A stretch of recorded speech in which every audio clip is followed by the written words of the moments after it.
Finalement, est-ce que c'est uniquement au cimetière qu'on va finir par se reposer?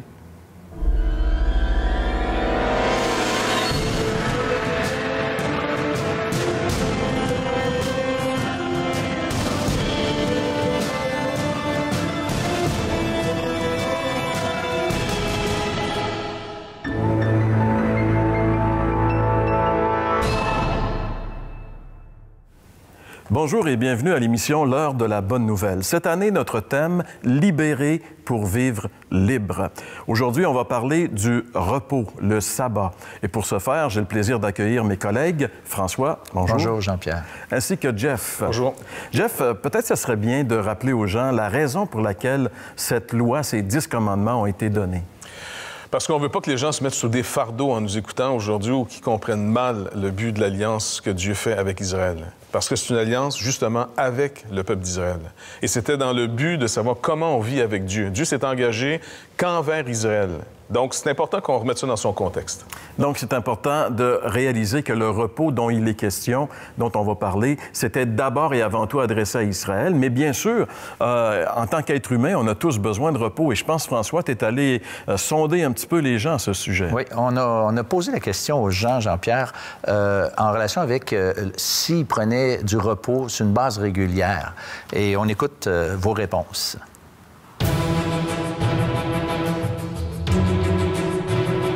Est-ce que tu prends une journée régulièrement de repos par semaine? Non, jamais. Je vais vous avouer que dernièrement, non. J'utilise mes journées de repos présentement pour finir mon sol. Moi, je suis en demi-retraite, donc je me repose peut-être quelques heures, une fois de temps en temps. Pas une journée, là, c'est rare, je prends une journée. Pas toujours. Pas toujours. Pas toujours. OK. Non, est-ce que vous prenez une journée de repos d'une façon régulière par semaine? Non, parce que je suis une maman de 4 enfants. Alors, j'ai pas vraiment le temps. Ben oui et non, ça dépend de ce que j'ai à faire, là. Je me repose souvent quand même, mais pas une journée au complet, je dirais. Oui, mais c'est pas toujours évident. C'est pas facile d'arrêter une journée quand on a notre travail, puis ça va tellement vite que la journée qu'on prend, c'est pas évident. Quand vous êtes en congé, quelle sorte d'activité vous faites d'une façon générale? Normalement, c'est le sport et les magasinages aussi. Sinon, ouais, je vais avec des amis, on peut sortir, ou sinon je vais nager, ou je sais pas, je fais des activités sportives un peu, ouais. Je fais de la course, c'est ma détente, des marches, des petites activités avec les enfants. OK. Puis est-ce que vous trouvez que c'est du gros bon sens, l'idée de prendre un break comme ça sur une base régulière, comme à chaque semaine? Oui, absolument. Je pense qu'on a tous besoin de s'arrêter, tous besoin de faire le point, de relaxer, de se donner du temps, peu importe l'activité qu'on fait, que ce soit de marcher, faire du yoga ou des choses semblables. Eh bien, François, c'est assez révélateur quand même, le Vox Pop. Qu'est-ce qu'on peut tirer comme conclusion de tout ça? Bien, on voit pourquoi Dieu a demandé de se reposer, parce qu'il semble que ce ne soit pas tout à fait naturel qu'on se repose. Tu sais. Il y en a beaucoup, je pense, aujourd'hui, dans notre monde actuel, particulièrement, qui luttent très, très fort avec ça. On a même des gens dans notre équipe qui sont complètement... je ne dirais pas leur nom, mais comprenez-vous, c'est vraiment... le principe du repos semble assez... accepter. Tout le monde trouve que c'est bon, le repos. C'est le gros bon sens. Ça. C'est le gros bon sens, mais... Mais pourtant, Jeff, c'est un besoin essentiel pour l'être humain de se reposer. Oui, des gens qui souffrent d'insomnie ou encore une fois de surmenage, ça crée des tensions terribles. De la médication qui monte de plus en plus. Je pense que pas de repos, on vit dans notre tête comme si c'est jamais fini. T'sais, dans le sens qu'on se repose quand on sent que soit le travail est fini, soit l'activité est finie. On peut comme se séparer. C'est comme un cycle qui s'est fait. Puis peut-être qu'on s'est fait un genre de société où est-ce qu'il n'y a pas de fin. T'sais, on dirait que c'est un travail à la chaîne, tu sais pas comment ça va déboucher à la fin, ouais. Tu vois pas ton travail fini. Fait que, moi, on est assez fatigué. C'est un problème, en réalité. C'est un problème de notre société. Moi, je me rappelle, dans les années 60, on disait que les années 2000, ça allait être la société des loisirs. Tout ce qu'on aurait à faire, ça serait de s'amuser. Je lisais dans le journal local, pas plus tard qu'hier ou avant-hier, là où je demeure, on a fait une étude auprès des employés de la commission scolaire, en fait, les professeurs et tout le milieu qui travaille à la commission scolaire. Et on a réalisé que 49 des congés de maladie sont reliés directement soit à la dépression ou soit encore à l'épuisement professionnel. Qu'on le veuille ou non, je veux dire, les gens sont fatigués et ont besoin de repos. Et peut-être un des éléments qui, on en a parlé au début de l'émission, mais un des éléments qui démontre le plus qu'on est une société fatiguée, c'est les antidépresseurs qui sont devenus presque communs dans notre société. Je lisais, j'ai quelques découpures de journaux ici devant les yeux, les antidépresseurs, la consommation est en hausse de 196 % chez les jeunes Québécois.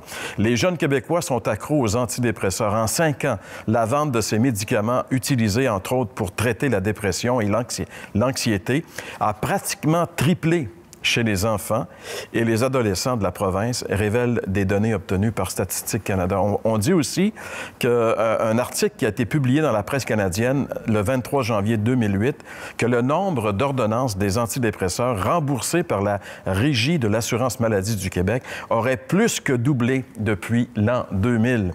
En 2007, il aurait augmenté de 15 % par rapport à 2006. On dit que le coût s'élèverait maintenant à 115 millions de dollars. Pour les antidépresseurs. Ça nous donne une idée de la fatigue de notre société. Les Québécois n'ont jamais consommé autant d'antidépresseurs. En 2010, c'est plus de 13 millions d'ordonnances qui ont été rempli uniquement dans la province en 2010. Mais ça va bien. Ça va bien. 13 millions, donc ça veut dire plus que la population? Oui, on est 8 millions. Donc, il y a évidemment, il y a des renouvellements. Des renouvellements d'ordonnances. Il y a des renouvellements, mais moi, j'en prends pas. Ça veut dire qu'il y en a d'autres qui en prennent plus. Là. OK. Et puis, il y avait une phrase dans ce genre d'article qui disait « L'usage d'antidépresseurs est-il en train de devenir une nouvelle façon de vivre. » C'est juste pour démontrer jusqu'à quel point on a un problème. On a un problème avec un des commandements de Dieu qui était de se reposer. Parce que si on ne se repose pas, voici les résultats. Et voici ce que ça donne dans notre société. Je ne pense pas que Dieu avait créé l'être humain pour qu'il en arrive à ça. Tu sais, on est comme un peu une poule de qui on a coupé la tête, on tourne en rond, on n'arrête pas, mais je veux dire, ça mène où? On court vite, mais on court vite, on ne sait pas où. On ne sait pas où. Donc, qu'est-ce que Dieu pense de ça? C'est ce qu'on va voir immédiatement après la pause. Vous avez des questions ou des commentaires sur ce que vous venez d'entendre? Contactez-nous par téléphone ou réagissez sur les médias sociaux.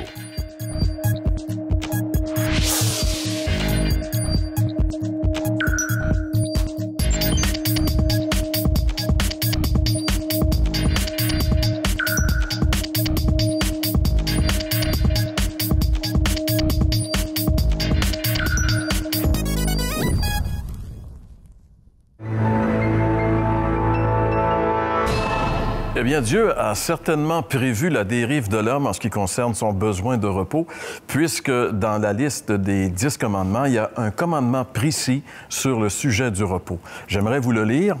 On le retrouve dans l'Exode, un des livres de la Bible, Exode chapitre 20, et je lis à partir du verset 8. « N'oublie jamais de me consacrer le jour du sabbat. Tu as 6 jours pour travailler et faire tout ton ouvrage. Le 7e jour, c'est le sabbat qui m'est réservé à moi, le Seigneur ton Dieu.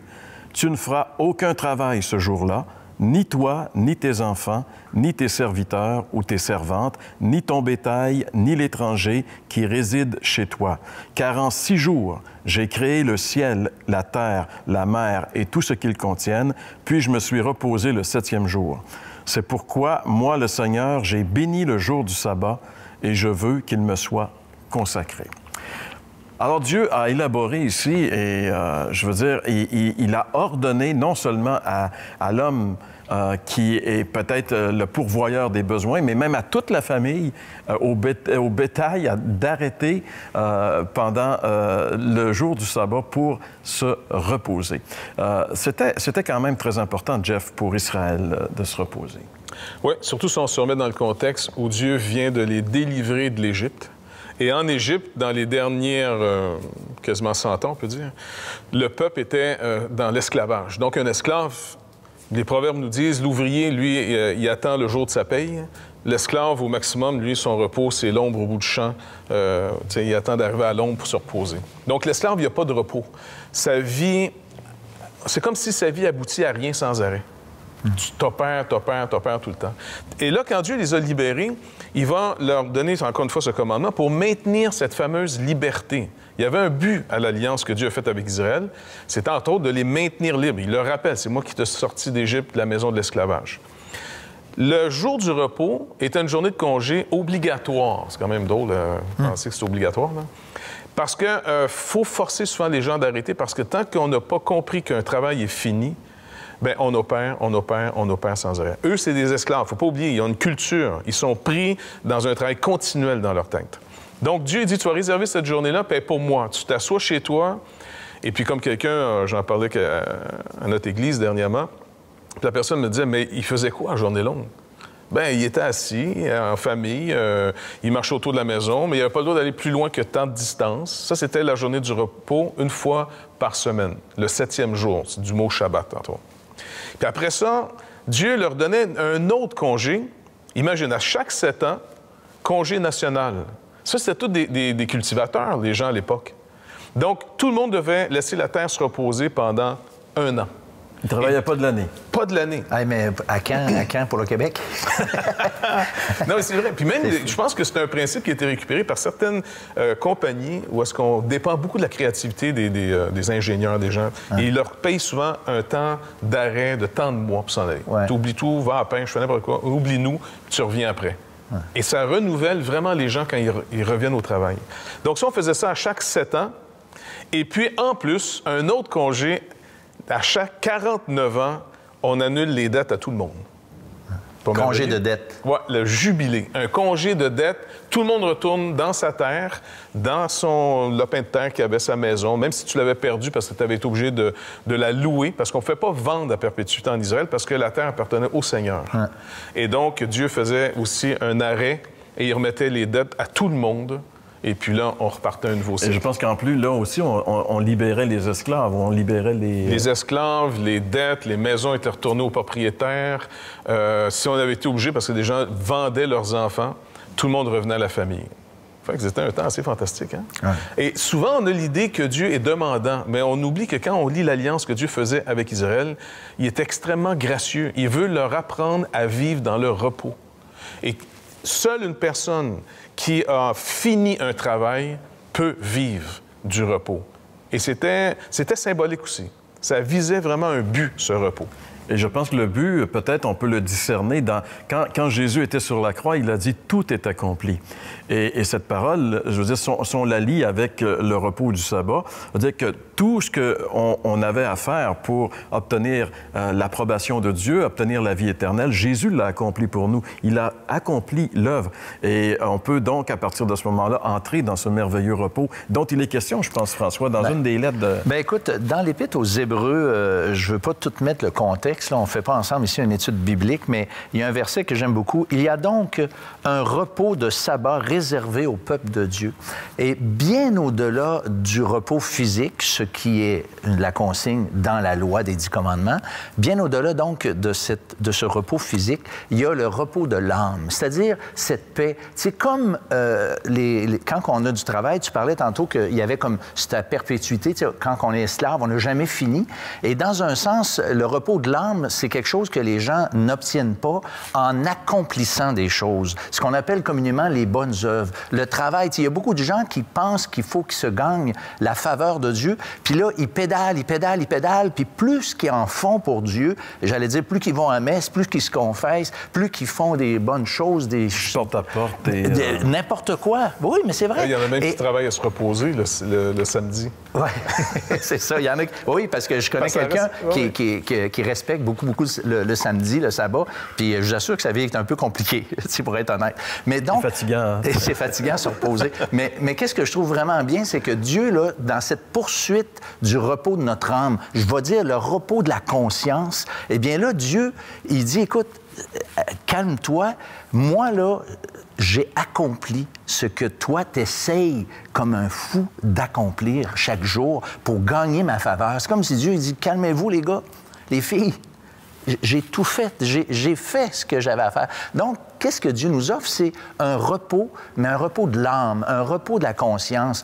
Et tous ceux qui ont expérimenté ce pardon de Dieu, la nouvelle naissance, vivent dans ce repos-là. Moi, je vis dans ce repos-là, puis je suis bien. En réalité, tout ce que ces gens cherchent à travers soit les antidépresseurs, je veux dire 13 millions d'ordonnances, il y a une soif de recherche de repos, et c'est particulièrement un repos de l'âme. Quand on parle d'antidépresseurs, anxiété, etc., on peut le retrouver. Le Seigneur, il veut nous le donner tout à fait gratuitement. Dieu a une solution incroyable pour le problème de la fatigue de l'homme. Et cette solution tout à fait renversante, on en parle dans un instant. Vous avez des questions ou des commentaires sur ce que vous venez d'entendre? Contactez-nous par téléphone ou réagissez sur les médias sociaux.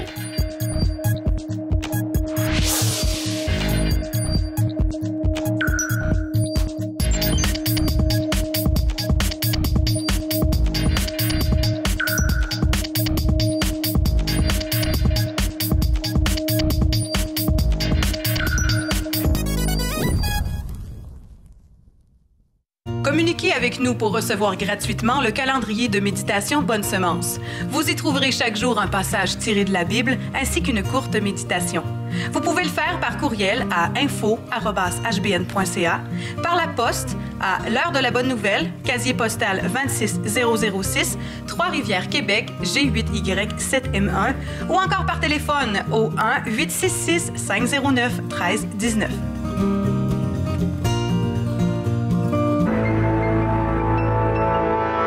François a parlé il y a quelques instants de l'aspect moral, spirituel de la fatigue, que c'est pas juste physique, mais ça atteint aussi notre âme, notre esprit.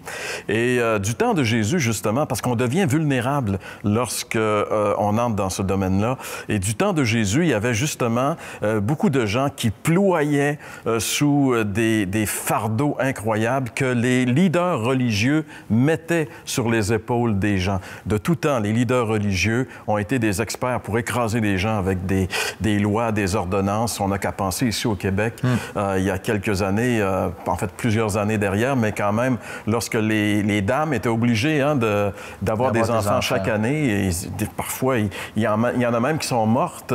C'était une obligation religieuse, c'était un fardeau incroyable sur les épaules. Et ça, la religion, c'est ça souvent, hein? Ça écrase les gens. Et Jésus a vu du temps de son temps, il a vu ces gens qui étaient chargés, qui étaient fatigués et qui n'arrivaient pas à se soulager. Et voici ce qu'il leur a dit. On retrouve ces paroles dans l'Évangile selon Matthieu, chapitre 11, le verset 28. Jésus dit, « Venez à moi, vous tous qui êtes fatigués de porter un lourd fardeau, et je vous donnerai le repos. Prenez sur vous mon joug et laissez-moi vous instruire, car je suis doux et humble de cœur, et vous trouverez le repos pour vous-même. Le joug que je vous invite à prendre est facile à porter et le fardeau que je vous propose est léger. » La solution à cette fatigue qui écrase les gens de notre société se trouverait-elle dans la personne de Jésus qui nous invite à venir à lui? Comment est-ce que c'est possible que ce repos puisse arriver dans la vie d'une personne? D'abord, je pense que souvent dans nos systèmes, religieux ou non, on veut trouver finalement un point où est-ce qu'on se donne le droit d'arrêter. Je connais un ami qui demande même à son personnel, dites-moi que j'ai le droit d'aller en vacances. Parce que pour lui, il se sent quasiment coupable même de prendre des vacances. Mais cette forme de culpabilité latente qu'on a, qui est de tout temps, qui est universelle, Jésus, finalement, la voyait à son époque, et puis comme tu l'as rappelé, les dirigeants, je pense des fois dans l'intention de tellement bien faire, parce qu'on a toujours ce problème-là dans notre tête. Est-ce que j'en ai assez fait? Est-ce que Dieu est satisfait? Est-ce que ma morale a atteint son but? Puis normalement, personne ne peut répondre oui à ça. Dans toute la structure d'Israël, avec les fameux repos, les seuls qui se reposaient jamais, c'était ceux qui travaillaient au temple. Le temple marchait tout le temps. Et c'est pour ça que Jésus essaie de faire voir à ceux qui voulaient observer les commandements. Vous n'avez pas remarqué que les sacrificateurs et les prêtres transgressent la loi en faisant le service de Dieu. En vous disant, écoutez, est-ce que vous comprenez finalement que vous y arriverez jamais par ce système? Ce n'était pas un système ou une alliance qui vous proposait d'atteindre un but qui dit, après, ça y est, tu peux te reposer. Vous ne pouvez pas y arriver. Fait que les gens, eux autres, ils ont oublié la promesse de Dieu qui était par pure grâce. Ils ont oublié que Dieu les avait délivrés d'Égypte par pure grâce. Il n'y avait pas de commandement avant, quand ils étaient en Égypte. Sur quelle base Dieu les a délivrés? Sur quelle base il a voulu les amener dans son repos? Sur la base, finalement, de son œuvre à lui. Mais ils l'ont perdu de vue. Donc, nous, dans notre mentalité, on cherche le repos comme ces gens-là. Et puis, comme on l'a vu, notre société, elle a beau avoir rejeté, finalement, les ordonnances de Dieu. Peut-être qu'ils étaient mal enseignés, peut-être qu'ils étaient mal compris, avec raison, peut-être, peu importe. Pour la nouvelle génération, on est quasiment totalement ignorant à se demander, bien, écoute, il semble y avoir une réaction assez intense à tout ça. Mais les gens essayaient de devenir quelque chose. Ils voulaient dire, peut-être que là, je vais être accepté par Dieu si je meurs, parce que c'est une moyenne angoisse. Si tu meurs, as-tu rencontré les standards, les buts de cette vie? Aujourd'hui, on essaie de se donner un nouveau repos. On se dit, OK, on enlève Dieu, ça va peut-être me donner un repos, je finis dans la tombe. Fini, je vais mourir, j'existe plus, je vais rentrer dans un repos éternel. Mais les gens angoissent, c'est pas pour rien, parce qu'il y a quelque chose qu'on peut pas éteindre dans notre tête. Notre morale puis notre conscience opèrent 24 heures sur 24, au point que ça réveille des gens la nuit. Donc, le Seigneur, finalement, les invite à lui. Il les invite à lui, contrairement aux Lévites. Le Lévite, il ne pouvait quasiment pas les inviter à lui parce que lui-même travaillait tout le temps. Fait que c'est comme si les gens ne s'arrêtaient pas en Israël pour dire, mais pourquoi Dieu nous a donné ces ordonnances? À quoi? Qu'est-ce que c'est supposé d'atteindre, le but? Il y a des gens qui arrivaient à vivre le système puis n'étaient encore pas en paix. Par exemple, le jeune homme riche, on l'a déjà cité dans d'autres exemples, mais le jeune homme riche, il y a un jeune homme qui vient à Jésus et il n'est pas encore bien, il n'est pas dans le repos. Il manque quelque chose. Il manque quelque chose encore dans lui, il n'est pas bien. Et puis, il vient voir Jésus qui semblait être dans une paix que personne ne comprenait. Parce que Jésus était dans la paix, dans le repos. Et c'est à ce repos qu'il va nous inviter. C'est pour ça qu'il dit, venez à mon école, je vais vous apprendre. En d'autres mots, comment je vais dépendre de lui pour entrer dans ce repos. Puis le jeune homme riche, Jésus, il lui dit, qu'est-ce que je dois faire pour entrer dans ce repos, dans cette nouvelle vie, dans ce qui était promis à Israël? Fais ce que la loi commande. Puis le jeune homme va répondre, depuis que je suis tout petit, je le fais. Et Jésus ne le traite pas de pharisien ou d'hypocrite à la limite, là, parce qu'il reconnaît que c'est vrai. Il aime ce jeune homme. Alors, il va lui dire, tu veux être parfait? D'abord, vends tout ce que tu as, distribue-le aux pauvres, là, tu auras un trésor. Et 2, suis-moi. Mais là, le gars, il n'aura même plus d'argent pour s'acheter un sacrifice de pauvre qui est un pigeon, je veux dire. Il n'y a plus de scène. Et le Seigneur veut lui enlever les moyens de l'atteindre, ce but, par lui-même. Pour dire, il faut que tu comprennes que je suis venu justement pour te délivrer de cette malédiction de la loi. Mais nous, on ne peut pas s'en défaire nous-mêmes. Parce que même si on a mis Dieu dehors de nos vies, on n'a toujours pas, comme société, trouvé de repos. On ne trouvera jamais, dans toute l'histoire de l'humanité, là, on a beau se dire plus jamais de grandes guerres, plus jamais après des catastrophes. Mais on sait que 10 ans plus tard, on en a un autre. Alors, même dans l'histoire de ce jeune homme-là, la réponse est encore Jésus. Ouais. Il doit venir à lui, puis il doit trouver en lui sa satisfaction. François, comment on vient à Jésus? Bien, en fait, là, Jean-Pierre, Jésus sur la croix a accompli ce qu'il fallait. C'est en Jésus, oui, qu'on trouve le repos, mais parce que lui a payé le prix qui était nécessaire pour nous obtenir le repos de nos âmes, pour nous donner la paix, nous assurer de son pardon. Et ce qu'il faut faire, c'est tout simplement répondre à son appel. On a lu le verset verset tantôt, « Venez à moi ». Bien, moi, je vous invite aujourd'hui, vous qui nous écoutez, de venir au Christ tel que vous êtes. Arrêtez de vous fatiguer avec toutes les luttes, les combats que vous avez et regardez à la croix du Calvaire, là où le Christ a donné sa vie pour chacun d'entre nous. Et lorsqu'on vient à lui comme ça, bien, on obtient ce repos. Fait que vous pouvez le faire juste comme dans une simple prière. Dire, « Seigneur, je reconnais que je me fatigue, mais ben trop. Mais Seigneur, je veux que tu me donnes maintenant ton pardon. Je viens à toi, reçois-moi simplement tel que je suis pour me donner ce pardon et cette paix, ce repos dont j'ai tellement besoin. » Vous aimeriez entendre le témoignage de gens transformés par le message de l'Évangile? L'heure de la bonne nouvelle vous invite à participer à un des nombreux déjeuners de l'espoir. Ces déjeuners ont lieu dans plusieurs restaurants réputés de la province et vous sont offerts tout à fait gratuitement. Pour connaître les détails concernant l'endroit, la date et l'heure pour votre région, composez le numéro sans frais 1-866-509-1319 ou consultez le site web www.déjeuner.org. Communiquez avec nous pour recevoir gratuitement le calendrier de méditation Bonne Semence. Vous y trouverez chaque jour un passage tiré de la Bible ainsi qu'une courte méditation. Vous pouvez le faire par courriel à info@hbn.ca, par la poste à l'heure de la bonne nouvelle, casier postal 26006, Trois-Rivières, Québec, G8Y7M1 ou encore par téléphone au 1-866-509-1319.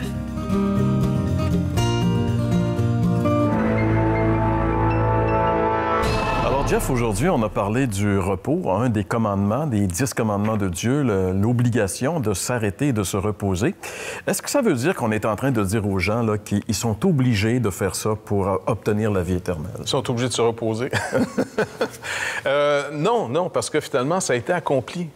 Il faut comprendre que Jésus-Christ est venu accomplir la loi. Il nous donne tous les bénéfices de tout ce travail.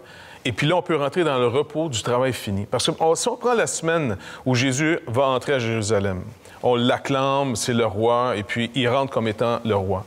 Toute la semaine peut représenter un peu l'œuvre de Dieu. En 6 jours, c'est comme si le Seigneur dit « je vais faire mon travail ». Et quand il est sur la croix, la 6e journée, c'est le vendredi, c'est la 6e journée, et qu'il va finalement donner sa vie, il va faire cette déclaration « tout est accompli ».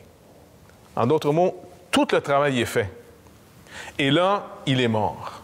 La 7e journée, qui est le sabbat des Juifs, où est Jésus? Dans la tombe, dans le repos. Et la 8e journée, ou la première journée de la semaine qui commence le fameux dimanche, et c'est pour ça que les apôtres ont changé le jour du rassemblement que les Juifs faisaient depuis 1 millénaire et plus, là, le samedi, et ils l'ont transféré le dimanche. C'est pour ça que nous, autres chrétiens, on se rassemble le dimanche, parce que ça célèbre la résurrection. La nouvelle création va être commencée et c'est le repos. Cette nouvelle création, elle est dans un travail fini. C'est pour ça que Jésus nous invite à venir s'asseoir avec lui, comme Paul nous le rappelle. On est assis en Jésus-Christ. Et quand quelqu'un est assis dans l'Ancien Testament, c'est qu'il a fini son travail. Parce que dans le temple, il n'y avait pas de place pour s'asseoir. Mais maintenant, Jésus est assis, son travail est fini, et il nous invite à venir s'asseoir avec lui. Il nous pardonne, il nous aime, il dit, écoutez, profitez du repos maintenant. Commencez même dans un monde de fous, dans mon repos, je vous donne ma paix, pas comme le monde le donne. Moi, je trouve Merci, Jeff, pour cette parole de la fin. Je m'excuse, François, c'est parce que notre temps il est écoulé, malheureusement. Alors, tu vas revenir la semaine prochaine, et je suis persuadé que tu auras des belles choses à nous dire. Et si vous voulez savoir ce que François a à nous dire, soyez aussi avec nous la semaine prochaine pour une autre émission de l'heure de la bonne nouvelle. L'heure de la bonne nouvelle tient à remercier Pierre Baraquette, gestionnaire de l'édifice Lampron de Trois-Rivières, lieu patrimonial où ont été tournées les émissions de la série 2014.